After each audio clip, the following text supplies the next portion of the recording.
Tapi ketika sholat tersebut dihaturkan pada Allah, maka ini lain lagi. Karena Allah yataqabbalullahu min sholatika biqadri khusyu'ik.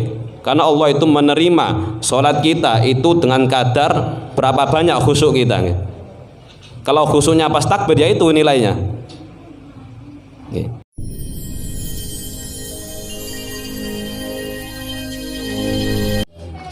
Bismillahirrahmanirrahim. Assalamualaikum warahmatullahi wabarakatuh. Bismillah, alhamdulillah, wassalatu wassalamu ala rasulillah sayyidina Muhammad ibni Abdillah wa ala alihi wa sahbihi wa mawalah, amma ba'du. Yang kami hormati para habaib, para alim ulama, para asatid, dan yang kami hormati para sesepuh Jami'al Muhsinin, dan yang kami hormati para hadirin, dan khususnya sahibul hajah atau sahibul bait. Dan semoga oleh Allah Subhanahu wa taala diberikan keselamatan, kesehatan dan kemudahan dari segala umurnya.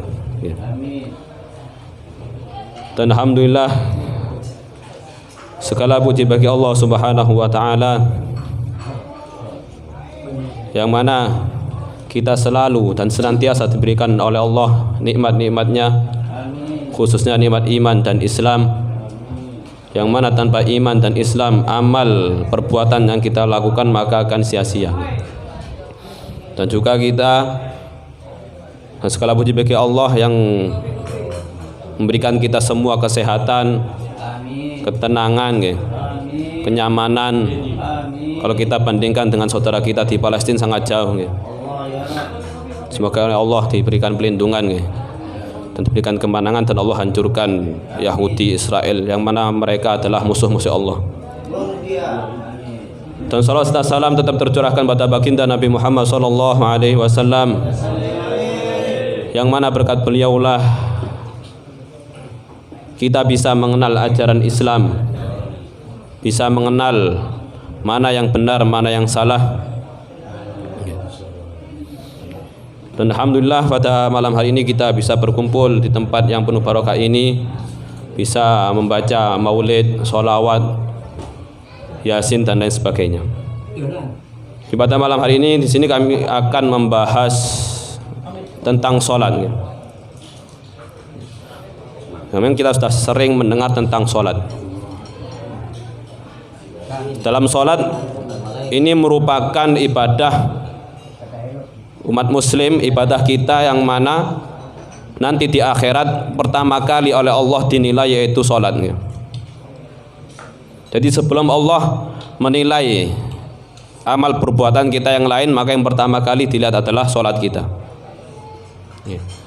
Kalau sholat kita baik, insya Allah yang lainnya baik, dan sebaliknya. Dan juga sholat ini sangat berpengaruh dalam kehidupan kita, dalam perbuatan kita, yang mana disebutkan dalam Al-Quran, inna sholah tanha anil fasya'i wal munkar. Kemudian pertanyaannya, kenapa kok banyak orang yang melakukan sholat tapi tetap mencuri, tetap berbohong dan lain sebagainya? Padahal dikatakan dalam Al-Quran, sholat itu bisa mencegah dari kemungkaran dan kerusakan, mungkar wal fasya wal munkar. Maka perlu kita koreksi diri, apa yang kurang dalam sholat itu. Padahal ulama menyebutkan sholat itu ada dua sisi. Jadi ada dua bagian. Yang pertama itu surah dhahirah. Surah dhahirah yang mana tidak lain yaitu merupakan syarat dan rukun. Jadi kita sudah tahu semua ya, syarat dan rukun yang mana ini harus dilakukan. Syarat yaitu seperti suci dari hadas dan najis dan sebagainya. Kemudian rukun seperti niat, takbir, berdiri, Fatihah, dan seterusnya. Nah, Dan itulah rukun. Yang pertama itu tentang niat. Niat yang wajib disebutkan yaitu kalau subuh sholli fardhu subuh itu sudah cukup. Jadi cuma 3 saja. Sholli fardhu subuhi. Rakaat ini gak wajib. Mustaqbilal kiblat gak wajib. Fardhu lillahi ta'ala gak wajib. Adaan juga gak wajib. Itu yang niat.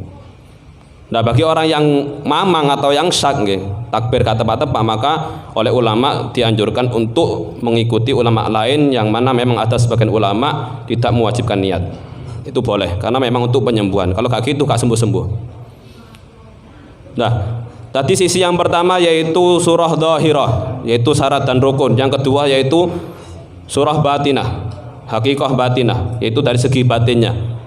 Yang tidak lain yaitu al-hudur atau khusyuk. Nah, memang kalau kita sudah melakukan syarat dan rukun dalam sholat itu sudah menggugurkan kewajiban kita. Sudah gugur kewajiban sholat sudah gugur. Tapi ketika sholat tersebut dihaturkan pada Allah, maka ini lain lagi. Karena Allah yataqabbalullahu min sholatika biqadri khusyu'ik. Karena Allah itu menerima sholat kita itu dengan kadar berapa banyak khusyuk kita. Kalau khusyuknya pas takbir ya itu nilainya. Kalau khusyuknya takbir pas fatihah, jadi nilai kita semakin banyak khusyuk dalam sholat maka semakin bagus nilai kita. Li'annahu laisa lil abdi min sholati illa ma aqal. Jadi seorang hamba itu tidaklah mendapatkan manfaat dari sholat tersebut kecuali apa yang dia sadari.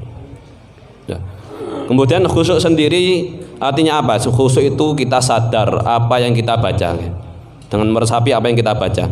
Jadi kalau kita baca Fatihah kita sadar apa yang kita baca. Bukan berarti kalau kita baca Fatihah mikirkan neraka, nangis, berarti gak khusyuk, gak sesuai.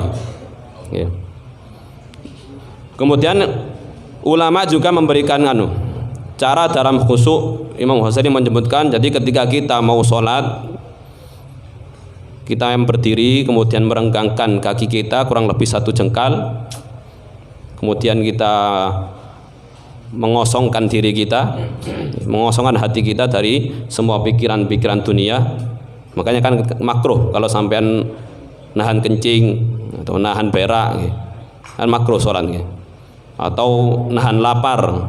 Makanya kan kalau lapar makan dulu baru sholat, karena memang itu berpengaruh dalam sholat kita.